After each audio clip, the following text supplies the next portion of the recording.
एकदम pure fact है। 1934 ये लाइन इनकी ज़रूरत नहीं है ना, ये तो नोट्स वाला कॉपी है अलग कलर से। एम एन रॉय, भारत ने संविधान सभा के गठन का विचार सर्वप्रथम एम एन रॉय ने दिया। आपसे पूछेगा भारत का संविधान सभा ने बनाया, सर्वप्रथम इसका विचार किसने दिया था? एम एन रॉय 1934 में। उसके बाद 1935 में अगले ही साल स्वराज पार्टी द्वारा संविधान सभा के गठन का प्रस्ताव रखा गया था। आपसे पूछेगा सबसे पहले प्रस्ताव किसने रखा? स्वराज पार्टी 1935 में। संविधान सभा के गठन का प्रस्ताव सर्वप्रथम स्वराज पार्टी ने 1935 में रखा। फिर उसके बाद देखिए भारतीय राष्ट्रीय कांग्रेस ने संविधान सभा के निर्माण की आधिकारिक मांग की 1935 में ही। आपसे पूछेगा कि संविधान सभा के निर्माण की आधिकारिक मांग किसने की? भारतीय राष्ट्रीय कांग्रेस ने, इंडियन नेशनल कांग्रेस। तो 1935 में दो चीज़ें हैं, सर्वप्रथम प्रस्ताव किसने रखा? स्वराज पार्टी ने, और कांग्रेस पार्टी ने आधिकारिक मांग रखी किसकी? संविधान सभा की। फिर देखिए आप, जवाहरलाल नेहरू ने भारत में संविधान सभा के सदस्यों को वयस्क मताधिकार द्वारा चुनने की मांग की। अब ईयर उतना इंपॉर्टेंट नहीं है, आपसे ईयर इंपॉर्टेंट नहीं है ना, इसको जो ईयर अपना इंपॉर्टेंट रहेगा वो बोल्ड रहेगा, बाकी ऐसे ही नॉर्मल रहेगा। 1938 जवाहरलाल नेहरू ने भारत में संविधान सभा के सदस्यों को, इन्होंने सबसे पहले मांग की थी। आपसे पूछेगा प्रश्न कैसे पूछेगा भाई, संविधान सभा के सदस्यों को प्रत्यक्ष चुना जाए, किसने मांग की थी? जवाहरलाल नेहरू। ईयर इंपॉर्टेंट नहीं। 8 अगस्त 1940 कांग्रेस की संविधान सभा के निर्माण की मांग को लिनलिथगो ने स्वीकार कर लिया, है ना। तो कांग्रेस की संविधान सभा के निर्माण की मांग को लिनलिथगो, उस समय का वॉइस रॉय कौन था? लिनलिथगो ने। सब तो अगस्त ऑफर या अगस्त प्रस्ताव के नाम से जाना जाता है। तो सर्वप्रथम किसने कांग्रेस के संविधान सभा के निर्माण की मांग कांग्रेस के किसने मानी थी? लिनलिथगो 1940, उतना 8 अगस्त 1940। लेकिन ये इतिहास में पूछता है अगस्त प्रस्ताव या अगस्त ऑफर, ये 8 अगस्त 1940 को है, ठीक। 1942 में ब्रिटिश सरकार ने संविधान निर्माण हेतु क्रिप्स मिशन भारत भेजा, जिसे मुस्लिम लीग ने अब सबसे पहले स्वीकार तो कर लिया, है ना। कांग्रेस का संविधान सभा के निर्माण के मांग को किसने स्वीकार कर लिया? लिनलिथगो। उस समय का वायसरॉय कौन था? लिनलिथगो। तो ये प्रश्न बनेगा कि कांग्रेस के संविधान सभा के निर्माण को सर्वप्रथम किसने स्वीकार किया? वायसरॉय लिनलिथगो, 8 अगस्त 1940। फिर उसी मांग को पूरा करने के लिए 1942 में अंग्रेज़ों ने भेजा क्रिप्स मिशन।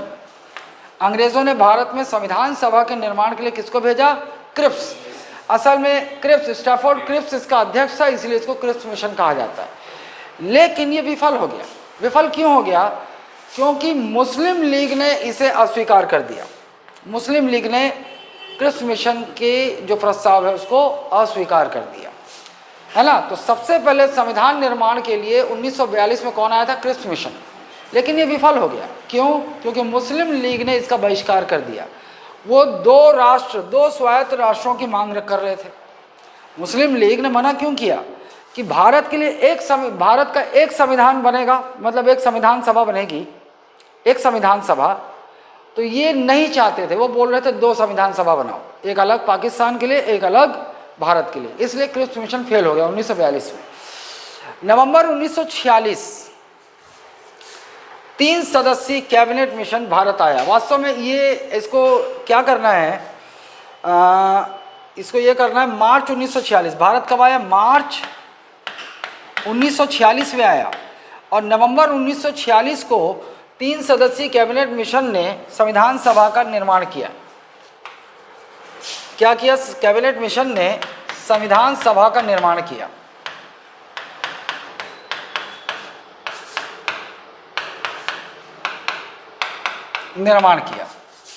ये है डेट।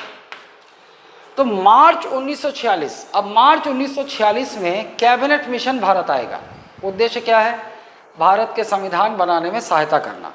तो मार्च 1946 में भारत पहुंचेगा और नवंबर 1946 में ये संविधान सभा का निर्माण करेगा, है ना। और ये जो मिशन आएगा इसको किस नाम से जाना जाता है? Cabinet mission. Cabinet mission. और कैबिनेट मिशन में 3 सदस्य थे। स्टैफोर्ड क्रिप्स, वही जो क्रिप्स आया था 1942 में, वो इसका सदस्य था।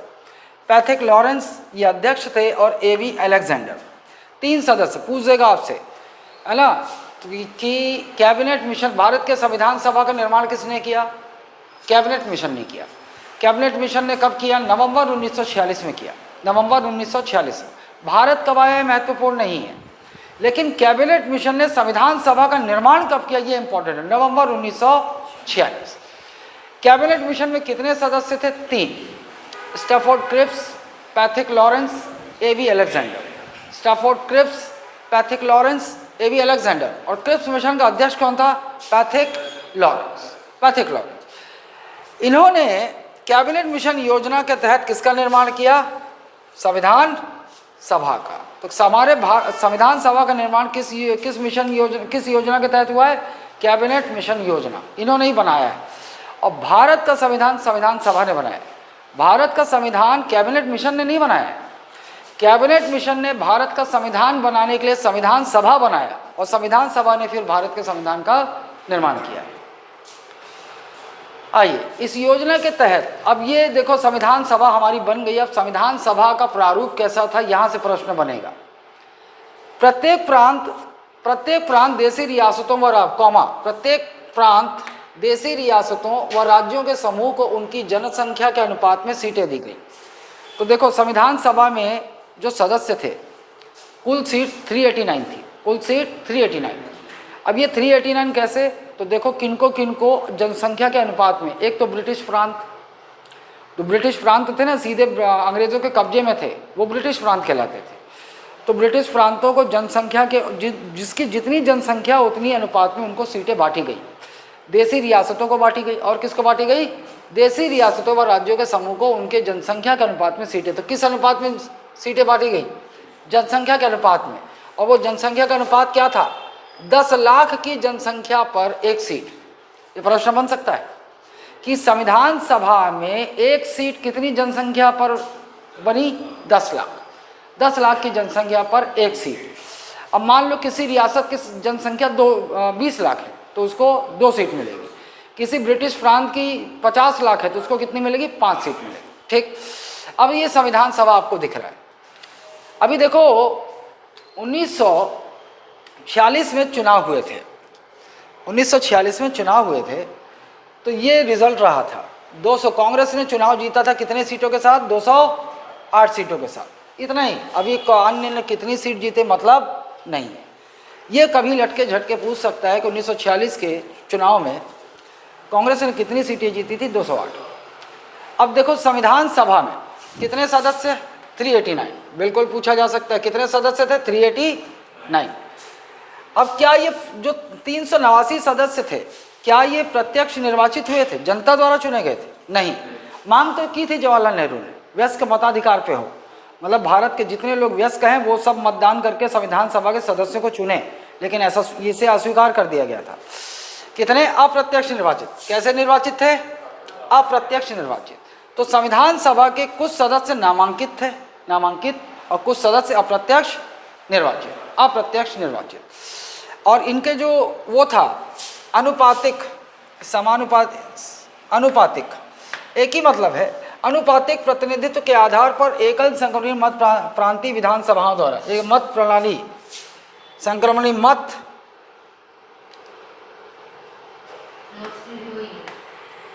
प्रणाली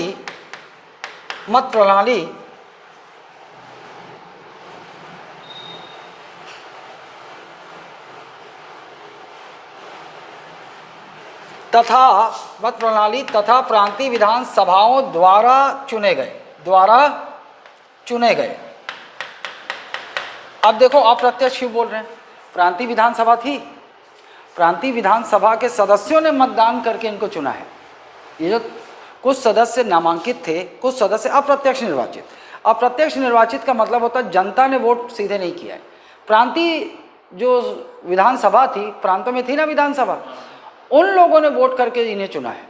तो इसलिए कैसे हुए? दोनों प्रकार के सदस्य थे। 389 सदस्यों में कुछ सदस्य अप्रत्यक्ष निर्वाचित। तो अप्रत्यक्ष निर्वाचित, इनको चुना किसने था? इनको चुना किसने था? प्रांतीय विधानसभा के सदस्यों ने। और जो प्रणाली थी वो ये थी, अनुपातिक प्रतिनिधित्व के आधार पर एकल संक्रमणीय मत प्रणाली। ये हम समझेंगे, राष्ट्रपति में समझाऊंगा ये कैसे काम करता है। वही तो मैं बोला, राष्ट्रपति में समझाऊंगा, क्योंकि राष्ट्रपति में आएगा वहां तुमको समझाना पड़ेगा। मतों का ट्रांसफर होता है।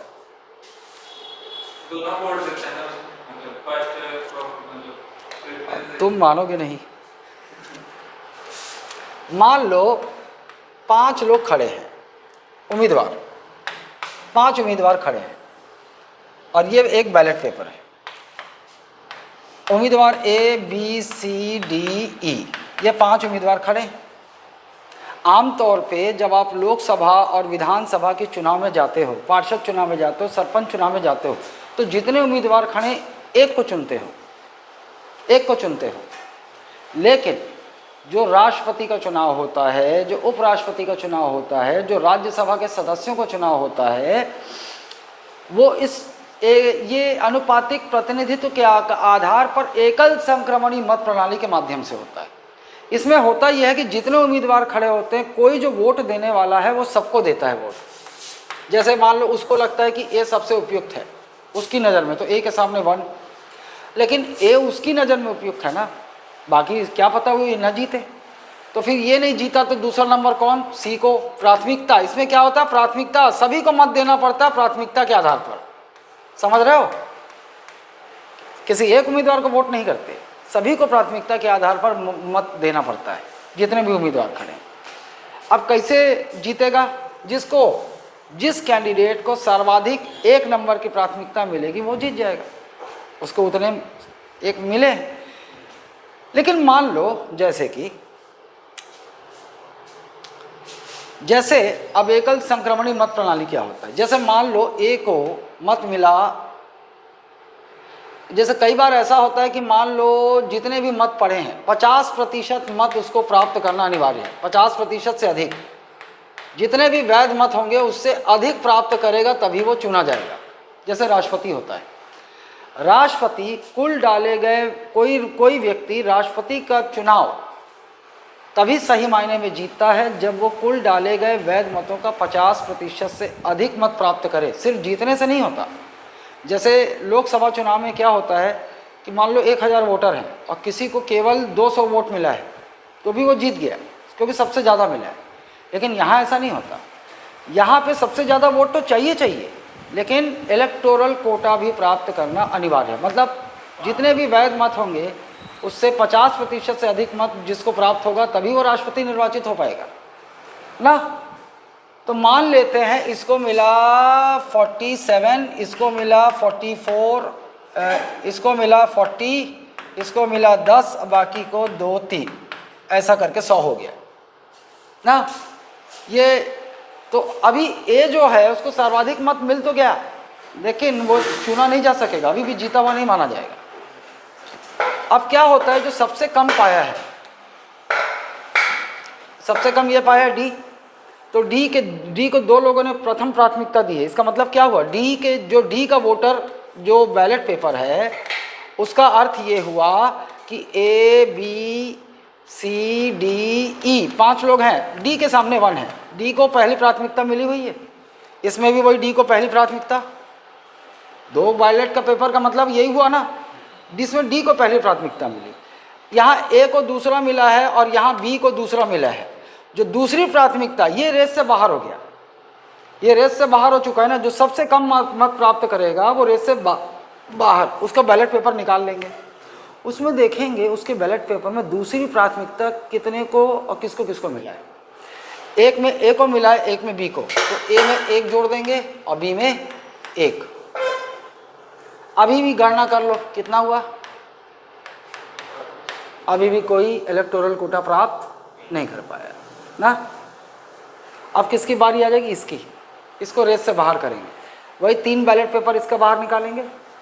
इस 3 बैलेट पेपर में दूसरी प्राथमिकता देखेंगे और संयोगवश ई वाले ई के बैलेट पेपर में दूसरी प्राथमिकता तीनों में किसको मिल गई? ए को मिल गई। अब ये कितना हो गया?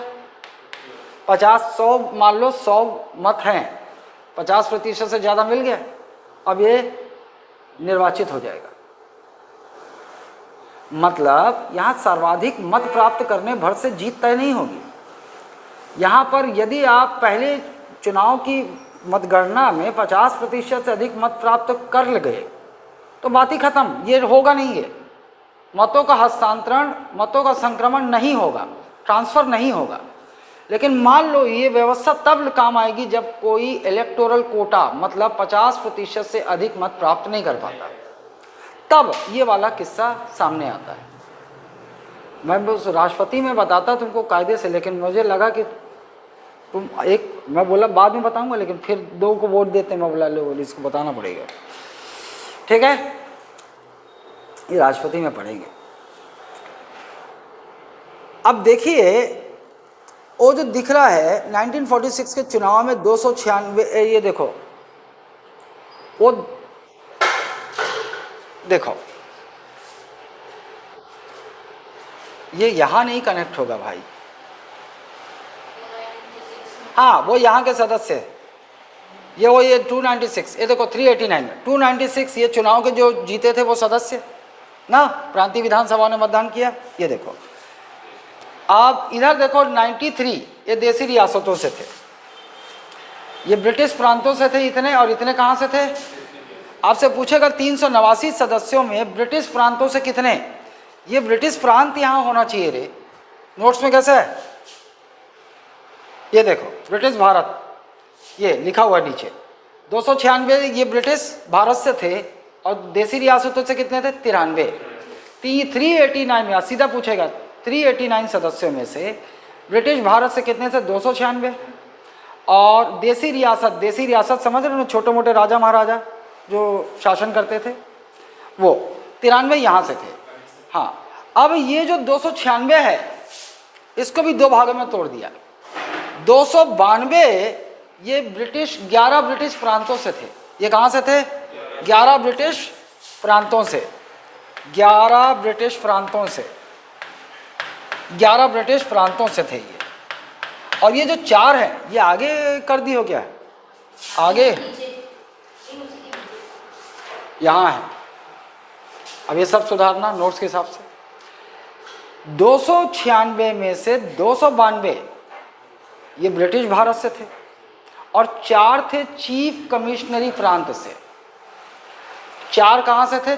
चार चीफ कमिश्नरी प्रांत से। अब प्रश्न बन जाएगा यहाँ से, वो 11 प्रांत वाला मुश्किल है ना, वो परेशान करना हो तभी बनाएगा, लेकिन ये बना देगा 4 चीफ कमिश्नरी प्रांत कौन से ना, 4 सदस्य, एक चीफ कमिश्नरी प्रांत से एक सदस्य संविधान सभा का सदस्य बनाया गया था। एक दिल्ली अजमेर, देखो कहाँ दिल्ली, एक अजमेर मारवाड़, एक कुर्ग, और एक ब्रिटिश बलूचिस्तान जो पाकिस्तान में अभी। हाँ ये हाँ 4 है ना, 4 दिल्ली, अजमेर मारवाड़, कुर्ग, और ये आपका ब्रिटिश बलूचिस्तान। समझ गए आप? बलूचिस्तानी है वो जो पाकिस्तान में अभी, बलूचिस्तान। हाँ ठीक, तो 4 चीफ कमिश्नरी प्रांत कौन कहाँ से संविधान सभा के सदस्य बनाए गए? एक दिल्ली, एक अजमेर मारवाड़, एक कुर्ग, और एक ब्रिटिश बलूचिस्तान। अब बाकी 292 ब्रिटिश जो 11 प्रांत थे ना, वहाँ से 11 प्रांत पता है क्या?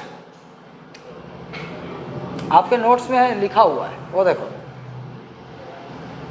वो है 11 प्रांत। लटके झटके पूछ सकता है कि अंग्रेज़ों ने भारत में 11 प्रांत बनाए थे, वो कौन कौन से? वो हैं, लेकिन चूंकि बहुत रेयर है इसलिए मैं उसको करवा नहीं रहा हूँ ना, पूछना। अब देखो आप, ये जो 389 सदस्य थे ये वास्तव में भारत पाकिस्तान विभाजन के बाद घट गए। कैसे भाई? पहले संविधान सभा बनी थी 389 सदस्यों से, लेकिन भारत के आज़ादी के साथ भारत पाकिस्तान विभाजन हो गया। अब इनमें से कुछ प्रांत पाकिस्तान चले गए और कुछ रियासत भी पाकिस्तान चले गए, बंटवारे में चला गया ना। तो भारत के संविधान बनाने के लिए जो संविधान सभा बनी, तो जो पाकिस्तान के क्षेत्र के जो प्रतिनिधि थे वो पाकिस्तान चले गए, अब जो बच गए वो कितने बचे? 299। तो अब भारत पाकिस्तान विभाजन के बाद 389 सदस्यों में से कितने बच गए? 299। अब 299 बचे ना।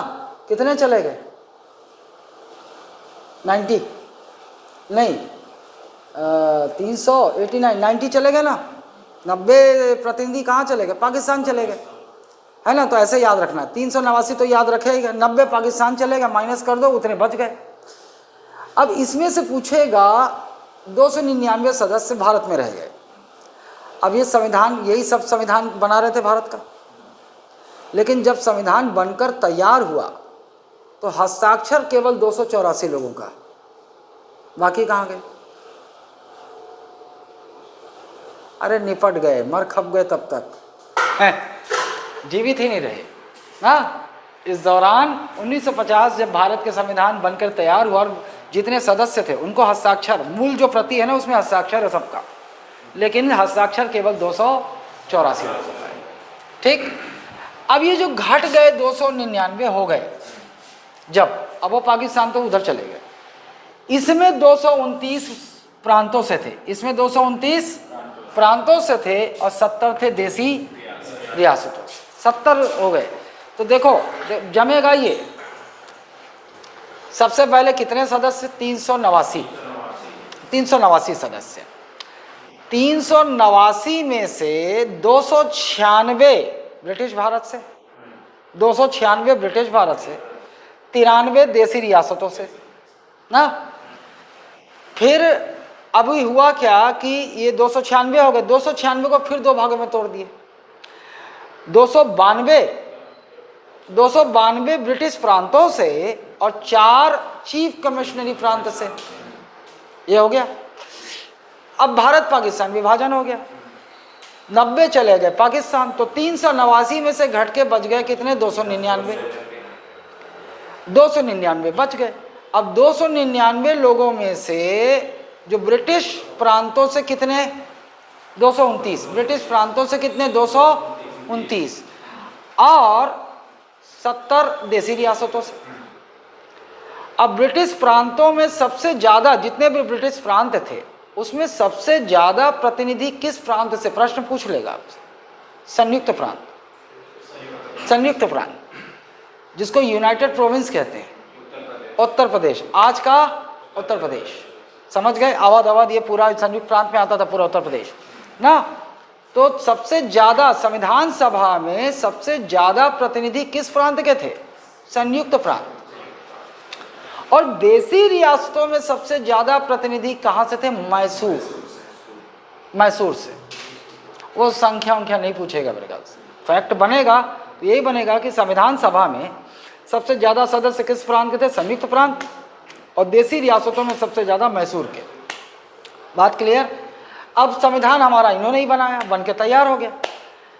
मूल प्रति जो थी संविधान की, उसमें संविधान सभा के कितने सदस्यों के हस्ताक्षर हुए? 284। रीज़न 299 थे, 284, बहुत सारे लोग तब तक जीवित ही नहीं रहे। ठीक, समझ गए? एक और चीज़ कभी, क्योंकि 2 बड़े नाम आएंगे, गांधी और जिन्ना। बड़े बड़े नेता संविधान सभा के सदस्य थे, जवाहरलाल नेहरू, है ना, सरदार वल्लभ भाई पटेल, सब थे। लेकिन गांधी और जिन्ना संविधान सभा के सदस्य नहीं थे। जिन्ना, दिमाग लगाओ, जिन्ना तो चला गया पाकिस्तान, जिन्ना चला गया पाकिस्तान। और गांधी इतना बड़ा फिगर, आपको अगर ये लाइन ध्यान नहीं दोगे तो आपको लगेगा इतना बड़ा लीडर वो संविधान सभा का सदस्य कैसे नहीं था, लेकिन वो नहीं था, है ना।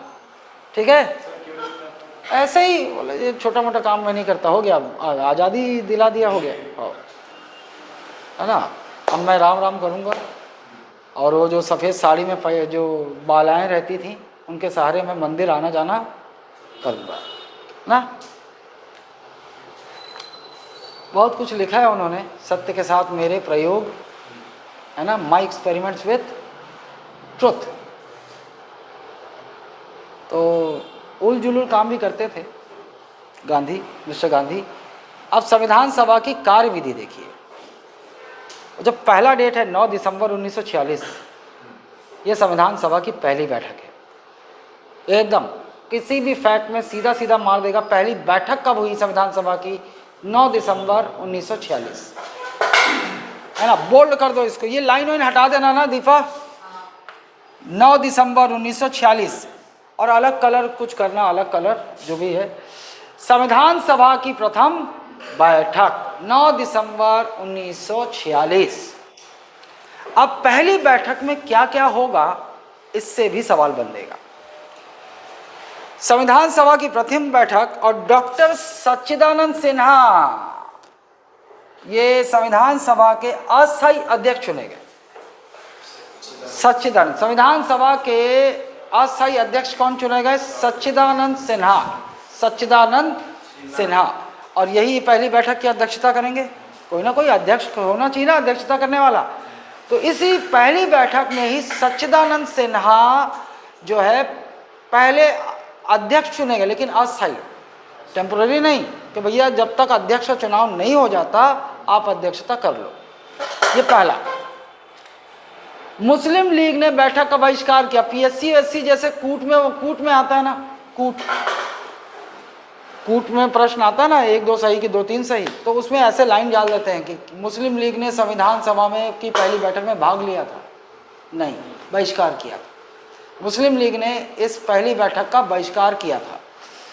तीसरा, 211 सदस्यों ने बैठक में भाग लिया। पहली बैठक में कितने सदस्यों ने भाग लिया था? 211। और 211 सदस्यों में महिलाएं कितनी थी? 15। महिला जहां भी आ गया ना, क्योंकि महिलाओं को बहुत कम मौका मिला है। कितने? 15 महिलाओं ने भाग लिया। 15 महिला प्रतिनिधि ने भाग लिया। ये पहली बैठक की खासियत। तो 9 दिसंबर 1946 संविधान सभा की पहली बैठक, 9 दिसंबर 1946। क्या होगा? पहला, सच्चिदानंद सिन्हा अस्थायी अध्यक्ष चुने जाएंगे, अध्यक्षता यही करेंगे। दूसरा, पहली बैठक मुस्लिम लीग ने बहिष्कार किया था। मुस्लिम लीग का कोई सदस्य पहली बैठक में भाग नहीं लिया। कितने सदस्यों ने भाग लिया था? 211। और 211 में से कितनी महिला प्रतिनिधियों ने भाग लिया था? 15। दूसरी बैठक एक दिन छोड़ के 11 दिसंबर 1946। दूसरी बैठक होगी 11 दिसंबर 1946। ये डेट भी इंपॉर्टेंट है। दूसरी बैठक संविधान सभा की 11 दिसंबर 1946। ठीक।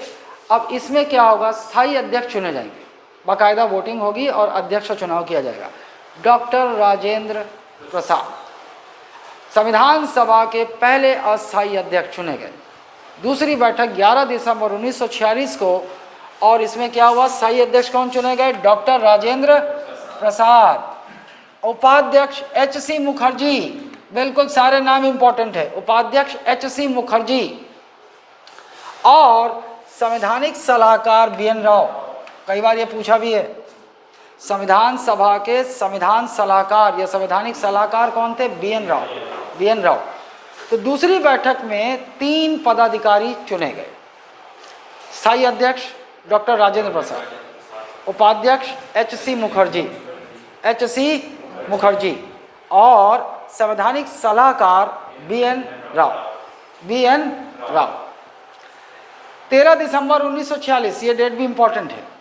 एक एक दिन की आड़ में देखो, 9 एक दिन गैप, 11 दूसरी बैठक, 13 को तीसरी बैठक, और 13 दिसंबर को क्या हुआ? 13 दिसंबर 1946 को जवाहरलाल नेहरू द्वारा संविधान सभा में उद्देश्य प्रस्ताव क्या प्रस्तुत किया? उद्देश्य प्रस्ताव प्रस्तुत किया गया ना। जो गोला लगा रहा हूं बोल्ड होगा ना, नोट्स में भी, इधर भी।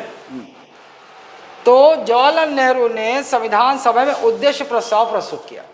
पूछेगा डेट। एक तो उद्देश्य प्रस्ताव किसने प्रस्तुत किया? जवाहरलाल नेहरू। कब किया? 13 दिसंबर 1946। अब ये उद्देश्य प्रस्ताव इतना इम्पोर्टेंट क्यों है? क्योंकि इसी उद्देश्य प्रस्ताव के आधार पर संविधान का प्रस्तावना बना है। जो हमारा प्रस्तावना है ना, शुरुआती से पन्ना खुलता है, कवर खुलता है, प्रस्तावना, तो इसी उद्देश्य प्रस्ताव के आधार पर प्रस्तावना आधारित है, इसी उद्देश्य प्रस्ताव पर। ठीक है। उसके बाद उद्देश्य प्रस्ताव संविधान सभा द्वारा अंगीकृत कर भारत को संविधान देने हेतु संकल्प पारित किया गया।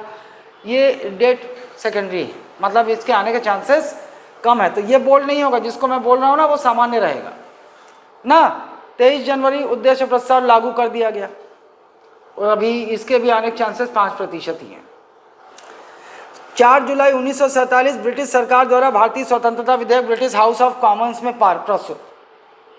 ये कहीं पूछा गया है। सबसे पहले जो लास्ट अधिनियम था ना अंग्रेजों का, वो ब्रिटिश हाउस ऑफ कॉमन्स में प्रस्तुत हुआ था और डेट क्या था 4 जुलाई, और सम्राट ने उस पर हस्ताक्षर कब किए थे 18 जुलाई। ये डेट लटके झटके पूछ सकता है, चांसेस 20% ही हैं कि ब्रिटिश हाउस ऑफ कॉमन्स में। वो डेट इतना इंपॉर्टेंट नहीं है 4 जुलाई, लेकिन 2 सदन हैं ब्रिटिश संसद के, एक हाउस ऑफ कॉमन्स एक हाउस ऑफ लॉर्ड्स। तो अब भारतीय स्वतंत्रता विधेयक ये किस सदन में प्रस्तुत हुआ था? सबसे पहले हाउस ऑफ कॉमन्स, और 18 जुलाई को सम्राट द्वारा हस्ताक्षर, मतलब उसी दिन ये अधिनियम बना। तो ये आपसे पूछा जा सकता है ना कि भारतीय स्वतंत्रता विधेयक कब अधिनियमित हुआ या कब सम्राट ने हस्ताक्षर किया? 18 जुलाई। तो सम्राट द्वारा हस्ताक्षरित अर्थात अधिनियमित, जोड़ देना तो अर्थात अधिनियमित हुआ, अधिनियमित हुआ।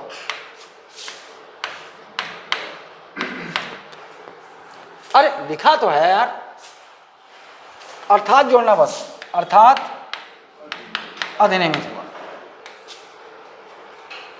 अब संविधान सभा की संविधान निर्माण से संबंधित कार्य समितियां, यहां से भी प्रश्न आपको देखने मिलेगा। देखो, चले गए 299 सदस्य बचे। अब इन्हीं 299 सदस्यों में से बहुत सारी समितियां बनाई गई, बहुत सारी समितियां। कोई बड़ा संविधान सभा बनाना इतने बड़े देश के लिए आसान काम नहीं था। जब भी कोई बड़ा आयोजन होता है, बड़ा कार्य होता है, क्या करते हैं अपन? काम बांट देते हैं, ते करवे। वही वाला काम यहाँ हुआ। बहुत सारी 299 सदस्य जो बचे उनको मिलाकर बहुत सारी समितियाँ बनाई गई, कार्य समितियाँ, वर्किंग कमिटीज़ बनाई गई। ठीक, अब कौन सी कमिटी का अध्यक्ष कौन था, यहाँ से प्रश्न आता है। ठीक, चलो, जवाहरलाल नेहरू, नाम देखो, जवाहरलाल नेहरू। अब देखो संविधान सभा की कौन सी समिति के अध्यक्ष थे? संघीय संविधान समिति, संघ शक्ति समिति और राज्यों से समझौता कराने वाली राज्य समिति, राज्यों से समझौता कराने वाली राज्य समिति। 3, जवाहरलाल नेहरू संघ से याद रखना, संघ संविधान समिति, संघ शक्ति समिति, राज्यों से समझौता कराने वाली राज्य समिति। एक काम करो, इसको ना पूरा लिखना, तो राज्यों से समझौता कराने वाली राज्य समिति, ऐसे ब्रैकेट वैकेट की जरूरत नहीं है। ठीक, राज्यों से समझौता कराने वाली राज्य समिति। तो जवाहरलाल नेहरू कौन सी 3 समितियां भाई? संघ संविधान समिति, संघ शक्ति समिति और राज्यों से समझौता कराने वाली राज्य समिति। जवाहरलाल नेहरू 3 समितियों के अध्यक्ष थे। नंबर 1 संघ संविधान समिति, संघ शक्ति समिति, राज्यों से समझौता कराने वाली राज्य समिति। उसके बाद नाम आता है बहुत महत्वपूर्ण, सरदार वल्लभ भाई पटेल, प्रांतीय संविधान समिति। प्रांतीय संविधान समिति के अध्यक्ष कौन? सरदार वल्लभ भाई पटेल। अब देखो इसको क्या करेंगे अपन, ये सब हाइफन हटाओ, क्या करोगी, है ना? जवाहरलाल नेहरू, दूसरा सरदार वल्लभ भाई पटेल, प्रांतीय संविधान समिति, इंपॉर्टेंट है। और दूसरा ये देखो, ये दूसरा है ना, मूल अधिकार एवं अल्पसंख्यक संबंधित परामर्श समिति। तो आपको शॉर्ट में याद रखना है, सरदार वल्लभ भाई पटेल, समझ गए ना? इसको ऐसे ऑर्डर में करोगी। प्रांतीय संविधान समिति और मूल अधिकार एवं अल्पसंख्यक समिति, बस इतना याद रख लेना, मूल अधिकार और अल्पसंख्यक समिति। क्लियर रहेगा? सरदार वल्लभ भाई पटेल 2 समितियों के अध्यक्ष थे, प्रांतीय संविधान समिति, मूल अधिकार एवं अल्पसंख्यक समिति ना, प्रांतीय संविधान समिति, मूल अधिकार एवं अल्पसंख्यक समिति। अब ये जो मूल अधिकार और अल्पसंख्यक समिति ये जो थी एवं अल्पसंख्यक समिति, इसकी 2 उप समितियां थी। मूल अधिकार एवं अल्पसंख्यक समिति की 2 उप समितियां थी, एक मूल अधिकार उप समिति और एक अल्पसंख्यक उप समिति। ये हाइफन देखो, असल में ऐसे जोड़ो ना, ऐसा एससी मुखर्जी, यहाँ एससी मुखर्जी बोल्ड कर देना, और इधर आपके मूल अधिकार उप समिति जेबी कृपलानी, जेबी कृपलानी, जेबी कृपलानी, जेबी कृपलानी, ठीक। मूल अधिकार उप समिति के अध्यक्ष जेबी कृपलानी और अल्पसंख्यक उप समिति के अध्यक्ष एचसी मुखर्जी। ये लटके झटके सवाल पूछा जा सकता है ना। आजकल परीक्षाओं का एक ट्रेंड चल निकला है कि जो बार बार पूछे जा रहे हैं वो सवाल अब गायब हो रहे हैं, अब नए सवाल जिनको पूछा नहीं गया वो। और अक्सर कोचिंग भी ये गलती करती है और स्टूडेंट भी ये गलती करते हैं। कोचिंग जब पढ़ाती है तो बोलती है इसमें से आया है, इसमें से आया है, इसमें से आया है, जबकि 20% 20 से 25% प्रश्न हमेशा नए मिलेंगे, तुमको मिलेंगे ही मिलेंगे। तो स्टूडेंट क्या करता है, आप बोल देते हो यहाँ से आया, यहाँ से आया, तो चुन चुन के पढ़ता है वही वही जो आया है और बाकी छोड़ देता है। लेकिन भैया 20 से 25% किसी भी परीक्षा में कम से कम नए सवाल होते ही हैं जो कभी आए नहीं होते, और वो ऐसे ही सवाल होते हैं। पढ़ना सब है, हाँ, जिसको मैं बोल दिया आने के चांसेस 10% है, मतलब उसको एक बार ध्यान से पढ़ के निकल जाना। मूल अधिकार उप समिति और अल्पसंख्यक, एसएससी जीडी का फॉर्म आया क्या? कैसे गुंजन बोल रहा था मेरे को? अक्टूबर में आता है ना। और पिछला वाला एसएससी जीडी का रिजल्ट आया हुआ है ना। देखो 2 लड़कियां 2 दी हैं, फिजिकल दी हैं। पहले तो एग्जाम का रिजल्ट आता है, फिर फिजिकल दी हैं। आइए अब डॉक्टर राजेंद्र प्रसाद, प्रक्रिया नियम समिति, संचालन समिति और राष्ट्रध्वज संबंधी समिति। बहुत सारी किताबों में राष्ट्रध्वज जेबी कृपलानी लेता है, गलत है वो। लिया है पहले कहीं जगह बिहार में ना, सॉल्व आउट करते होगे, लिया है, गलत है वो। राष्ट्रध्वज संबंधित समिति के अध्यक्ष डॉक्टर राजेंद्र प्रसाद थे। ये बहुत इंपॉर्टेंट है ये वाला। तो पहला इसको ऊपर रखना, तो ये पहला इंपॉर्टेंट है। दूसरा प्रक्रिया नियम समिति और तीसरा संचालन समिति, ठीक। क्या था कि किसी बिहार के एग्जाम में एक बार राष्ट्रध्वज समिति का जेबी कृपलानी को ले लिया। जो भी एग्जाम होता था ना उसी को उत्तर ले लेते थे आसपास के छोटे मोटे एग्जाम के, लेकिन वो गलत था। गलत, सही ये है राष्ट्रध्वज समिति है ना, जेबी डॉक्टर राजेंद्र प्रसाद। जेबी कृपलानी को जानते हो, ये नाम सुने हो कभी? उत्तर प्रदेश के पहले मुख्यमंत्री कृपलानी। इनकी वाइफ थी सुचेता कृपलानी। स्वतंत्रता संग्राम में ये लोग भी एक्टिव थे। डॉक्टर राजेंद्र प्रसाद 3, राष्ट्रध्वज समिति, प्रक्रिया समिति, संचालन समिति। अब कभी कभी क्या होता है, ये साले हरामखोरी कर देते हैं। इसको बोलते हैं अंग्रेजी में स्टीयरिंग कमेटी। अब पता चला कि देवनागरी लिपि में आप लोग इसको अंग्रेजी वाला ध्यान नहीं दिया और देवनागरी लिपि में लिख दिया हिंदी में स्टीयरिंग कमेटी और इधर। तो आप अच्छा होगा, देखो कहीं भी क्वेश्चन पेपर आता है तो इधर है तो अंग्रेजी भी एक बार डाउट होता था, अंग्रेजी देखते होगे। इसको स्टीयरिंग कमेटी याद रखो। प्रक्रिया नियम समिति, स्टीयरिंग कमेटी, राष्ट्रध्वज समिति ना, ऐसे याद रखो। डॉक्टर राजेंद्र प्रसाद राष्ट्रध्वज समिति है ना, स्टीयरिंग समिति और प्रक्रिया नियम समिति। जवाहरलाल नेहरू संघ संविधान समिति, संघ शक्ति समिति, राज्यों से समझौता कराने वाली राज्य समिति। सरदार वल्लभ भाई पटेल प्रांतीय संविधान समिति, मूल अधिकार एवं अल्पसंख्यक समिति। मूल अधिकार एवं अल्पसंख्यक समिति के 2 उप समितियाँ, एक मूल अधिकार उप समिति एचसी मुखर्जी, जेबी कृपलानी, और जो अल्पसंख्यक समिति उसके एचसी मुखर्जी। फिर उसके बाद डॉक्टर राजेंद्र प्रसाद आ गए। डॉक्टर राजेंद्र प्रसाद पहला राष्ट्रध्वज समिति, दूसरा प्रक्रिया नियम समिति और स्टीयरिंग कमेटी।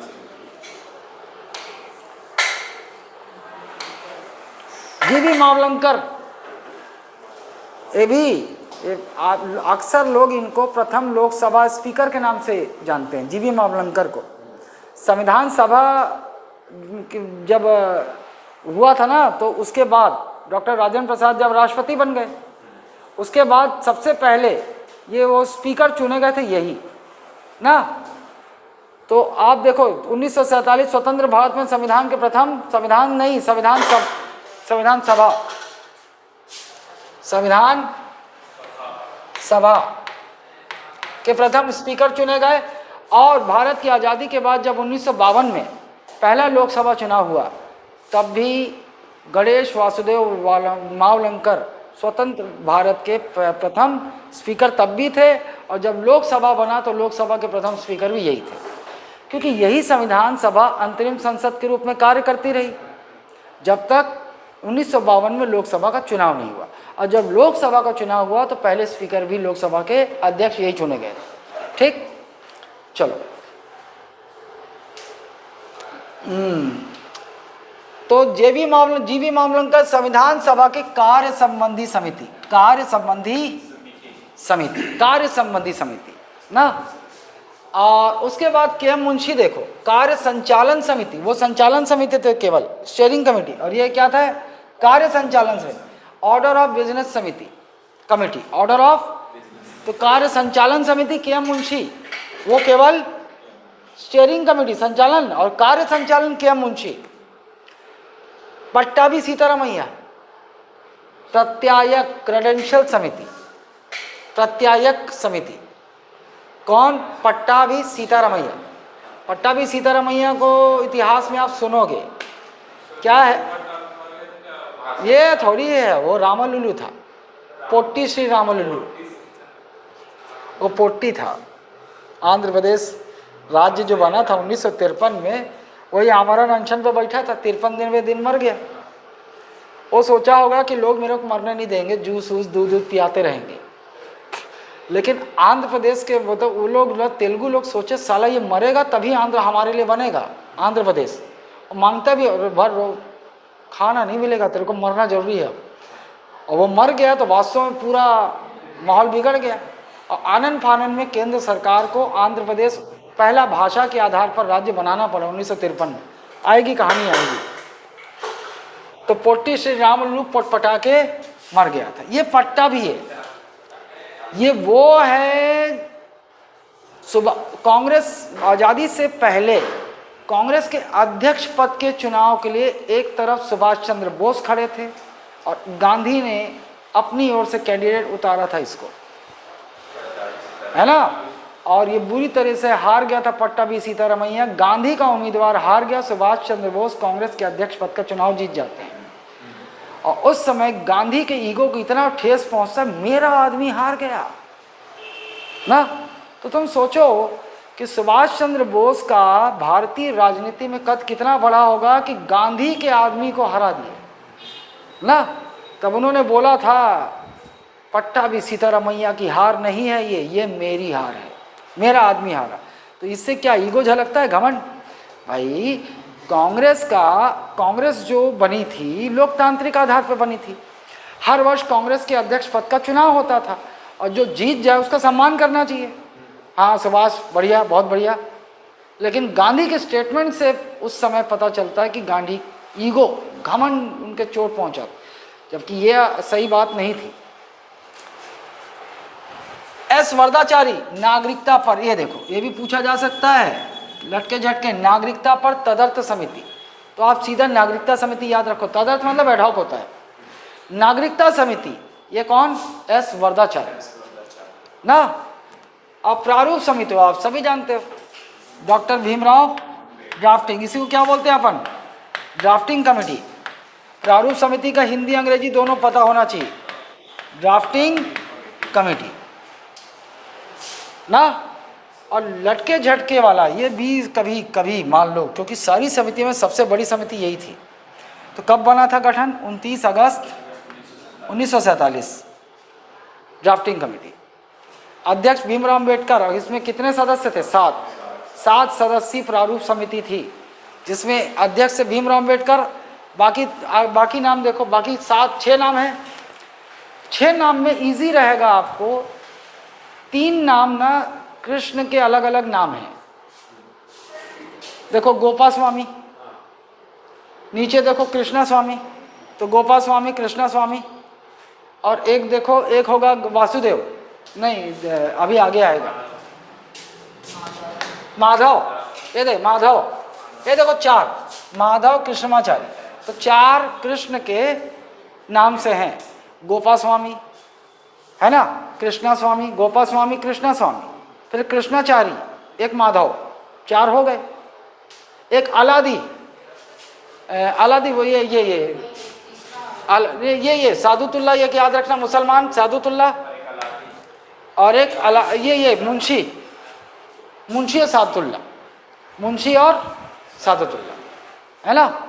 ये प्रारूप समिति के अध्यक्ष सदस्य, सॉरी 7 सदस्य। अध्यक्ष तो कौन होगा? डॉक्टर भीमराव अम्बेडकर। अन्य 6 सदस्य, तो 4 याद रखना कृष्ण के नाम से, गोपाल स्वामी, कृष्णा स्वामी, कृष्णाचारी और एक माधवराव, ये 4 हो गए। 2 और बचे, मुंशी और सादुतुल्ला, मुंशी और सादुतुल्ला, ये ऐसे याद रहेगा आपको।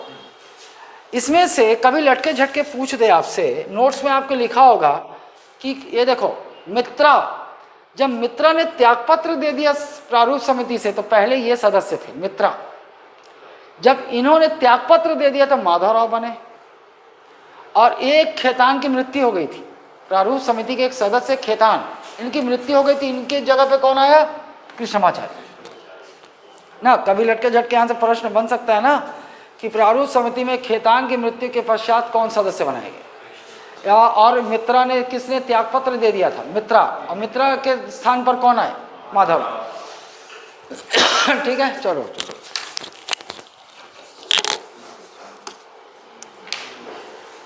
तथ्यात्मक है ना, बार बार इसको ये रटो, आगे बड़ा आसान आएगा, कंसेप्चुअल मजा आएगा, लेकिन ये थोड़ा शुरुआती दौर बहुत